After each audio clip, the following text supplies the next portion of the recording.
enabled. Last week, teams from some of India's biggest B schools battled it in the CEO's round to make it to the top 8.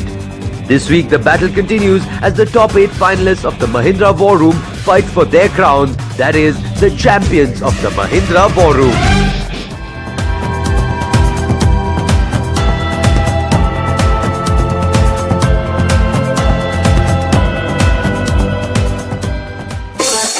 The Mahindra War Room has over the years transformed into a brand that not only absorbs talent but also knowledge. With this year's theme being infinite possibilities, the top 8 visionaries ensured that every point that could further build the Mahindra brand would definitely build the brand. Mahindra War Room is the process of bringing the best brains together to find solution to the challenging problems posed by the top leadership of Mahindra Group and find acceptance from the jury that ideas are creative, they are demonstrable as well as feasible. Tough times never last, but tough people do. With that attitude, teams gave one last punch to leave an impression on a jury panel that was all set to put them through the mill. The Indian two-wheeler market has a surging growth of 14.8% in 14-15 and 25% of the sales came from the scooter segment.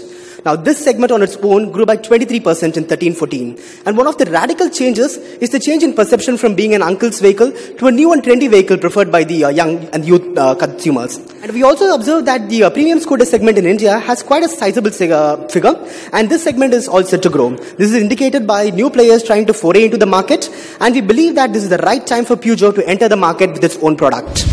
We had to come up with a market entry strategy for Peugeot, and Peugeot is a French automobile company whose motorbike and two-wheeler arm Mahindra has acquired a stake in.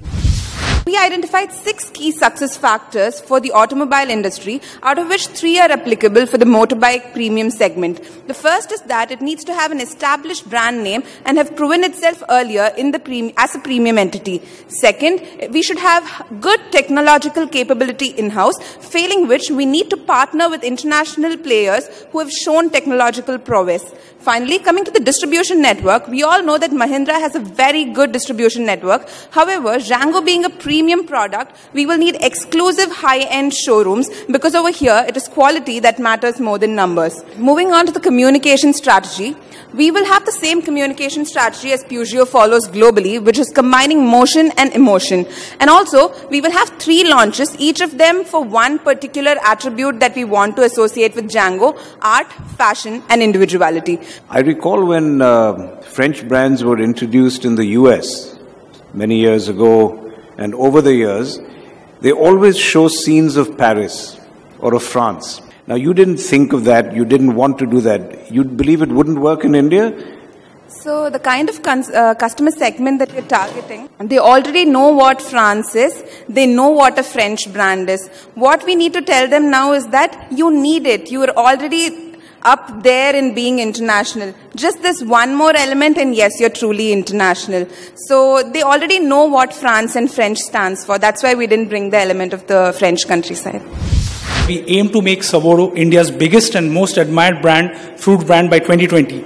And we do so by giving the Indian farmer their real share in the consumer rupee, by educating them with the best practices, eliminating risk and bringing services to their farms.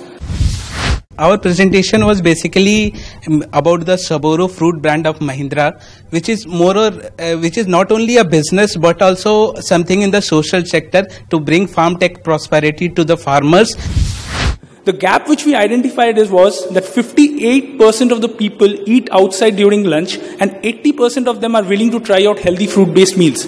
The value proposition of Mahindra Saboro should be to provide tasty, natural and the best quality fruits for a healthy and happy family. The brand message should essentially center around taking care of the entire family, right from a kid's glowing skin and immunity to the aging parents' nutritional and fiber requirements. Mahindra should have an activation strategy to create a buzz about their foray into the branded products. We recommend to do so using expert opinions with a Saboro nutrition app by placing the products in cookery shows. Imagine Sanjeev Kapoor saying how apple Saboros go best in making an apple pudding. We also have health bloggers talking about Saboro products. We also plan to use interactive marketing through using trendy hashtags by running contests on Twitter and Facebook. I think we are more or less satisfied with the way we presented. I think the most important thing was that we kept the time element under control, so we were able to time a presentation well and finish at the mandated 13-minute mark. If you had to pick out an element of disruptive innovation in your proposal, what would that be? I think our two main offerings are the disruptive innovations. The first being the fruit-based meals, which will be delivered mainly to the IT parks. The people in IT parks have a dearth of options when it comes to nutritional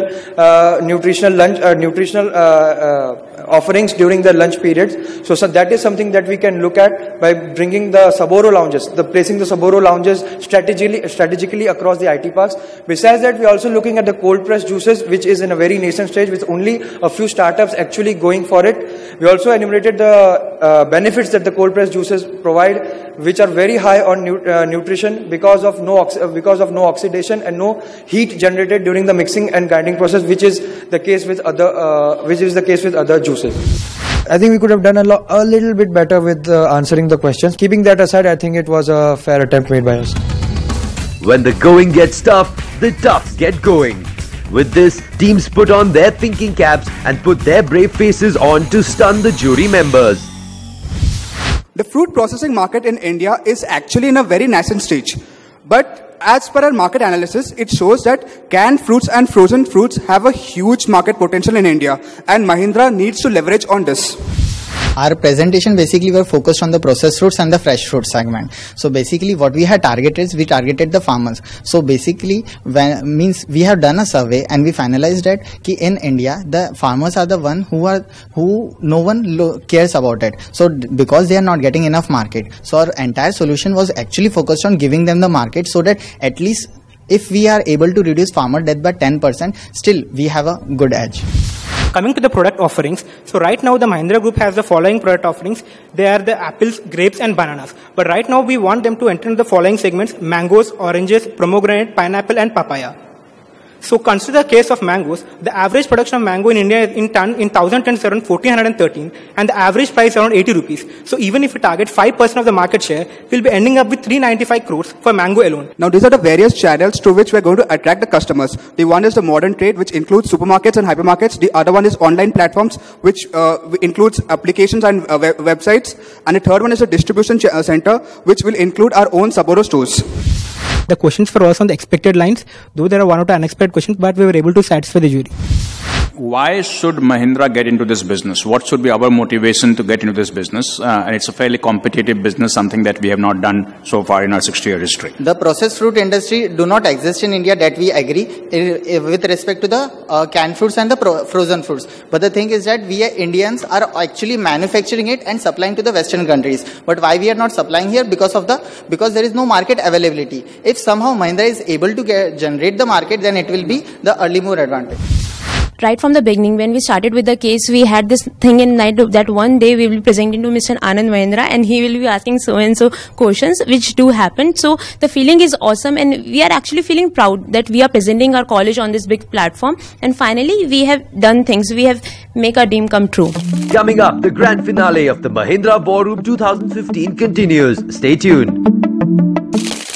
It's a great way to nurture and evaluate talent. Anyway, the best talent pool across the country, which is the top business schools. Mahindra War Room, I guess, is a place where the senior leaders like us get energized.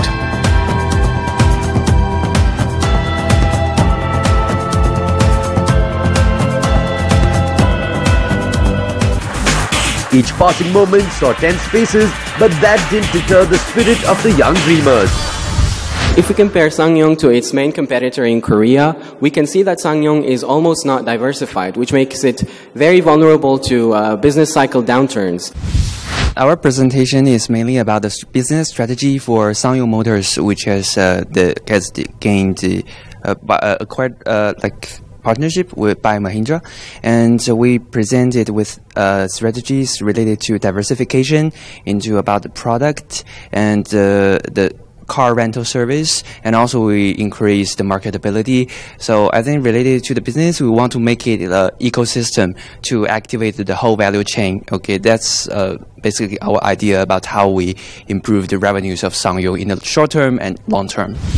Comparing the market share of the three lagging players in the Korean automotive market, we can see that they have a lot of potential to grow, and the reason is that Hyundai and Kia, the two main players, are losing market share. Of course, one of the biggest threats is that that market share goes to import cars. That's where these three players could do very well and take the market share that Hyundai and Kia are losing. Our strategies are formulated based on the foundation of focus, innovation, and synergy. In order to do that, we will try to start with the enhancement of our core competency in engines, and we will develop the new products and services and gradually expand to the global market.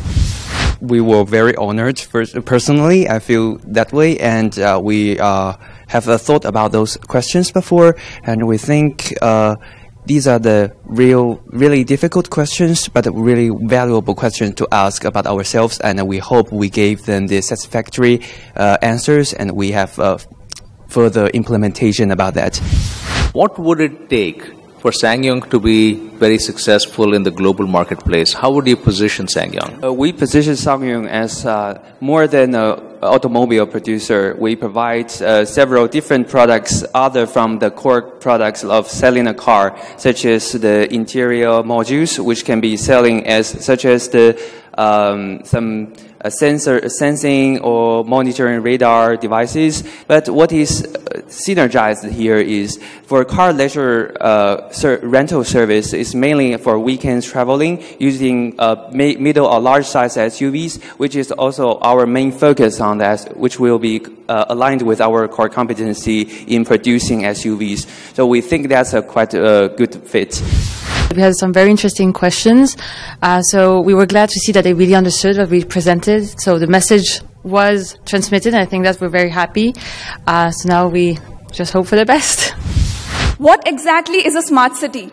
A smart city is a holistic framework which includes features like smart housing, smart mobility, smart energy, smart water management, etc. I think we were very comprehensive in putting our points across. What is the need for India to have a smart city at this point in time? We support it with three reasons. The first is economic growth, since cities are the future engines or harbingers of growth. The second, population. By the year 2050, 70% of our population is going to be living in cities. Third, resource distribution. Cities consume 75% of the resources, and thus there's a need for efficient management. We are happy considering the fact that our idea was communicated in a very nice way. I was wondering if there are any unique needs that cities in developing countries may have, countries like India or other similar countries. And have you thought about those and addressed those? In developing countries, while we're looking at city development, when we look at any city that's developing, the basic essence or the spine that supports the development of any city or country for that matter is the way you address your transportation systems, be it transportation of goods, be it transportation of people, because it involves in essence enhances the efficiency of the city, the way we transport, the way we move within the city, and the way we support it.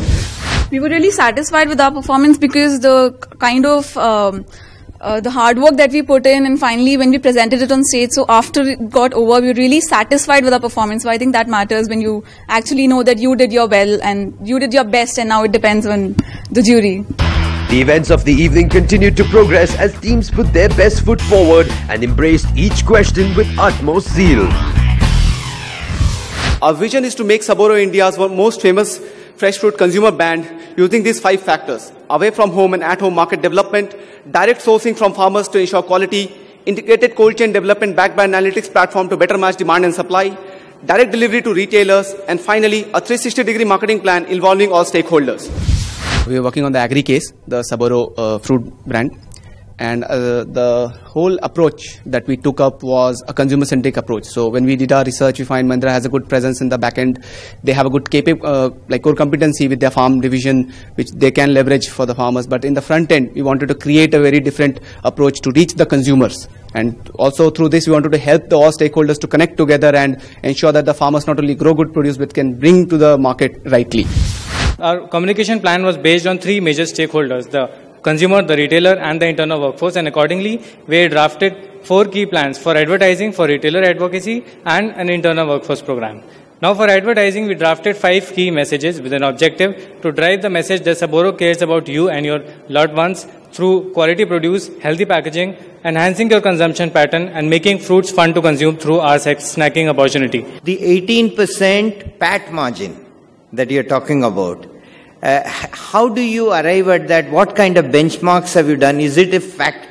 Is it even possible? The main reason beyond having high profit after tax is obviously we are having high revenue, and the reason behind high revenue is we are going into the fixed revenue channels. Like as we already explained, there is a schools, apart from that hospital, in offices. These both are fixed channels, and these are going to give us fixed revenue. So overall major reason for getting such a continuous high profit is nothing but our channels which we are developed, which are continuously providing fixed revenue.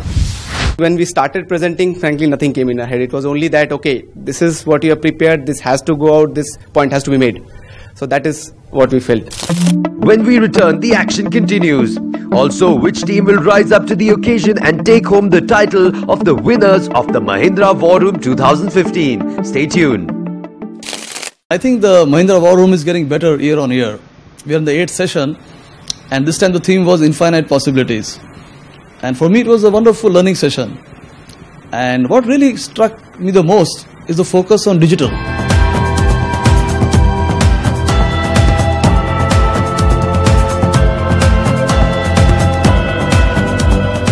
The new age Indian holidayer loves the online space. Most of them book their tickets online. In fact, more of them are now booking their tickets on mobile.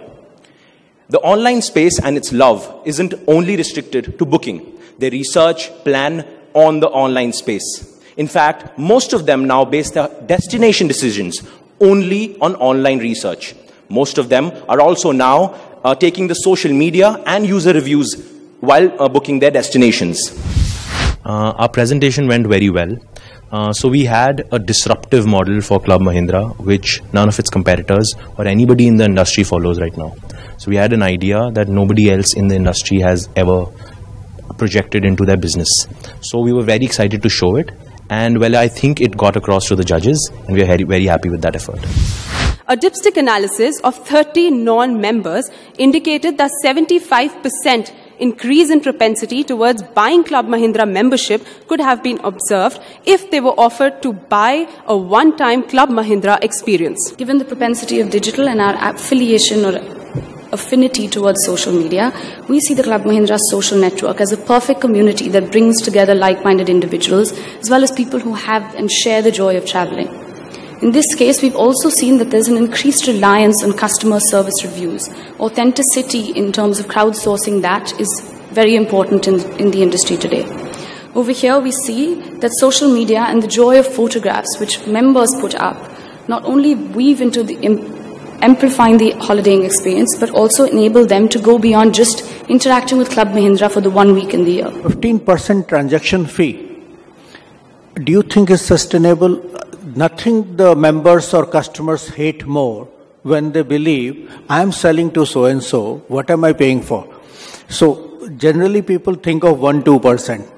How do you think is sustainable? So in our marketplace, the buyers pay the transaction fee. According to our research, the buyers who want to take Club Mahindra holidays for longer are ready to pay a 20% premium for it if they are allowed to get it. Now, there's no option for it. If they're allowed to give a 15% transaction fee and actually get that holiday, it's more value to them. I thought they were really excited about the idea. They really liked it, you know, the questions that they asked, and I think we established that nobody else in this space has such an idea. And I think that got across really well. So yeah, I think they really liked the idea, and I'm looking forward to the results now. With the last presentation out of the way, it was time for the jury to make the challenging final call and determine the best team out of the lot.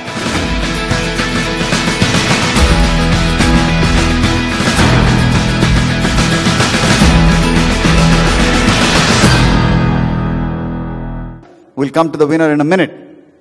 But the runner-up for this evening is NMIMS Mumbai, yours truly.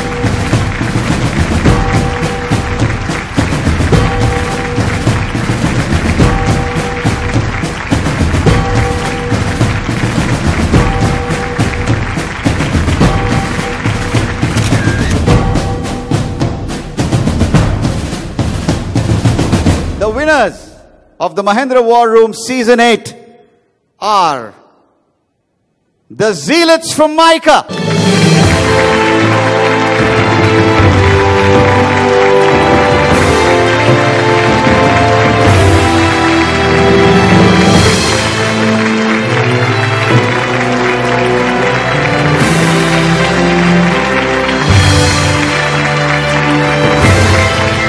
The Zealots from Mica take home the title, the champions of the Mahindra War Room 2015.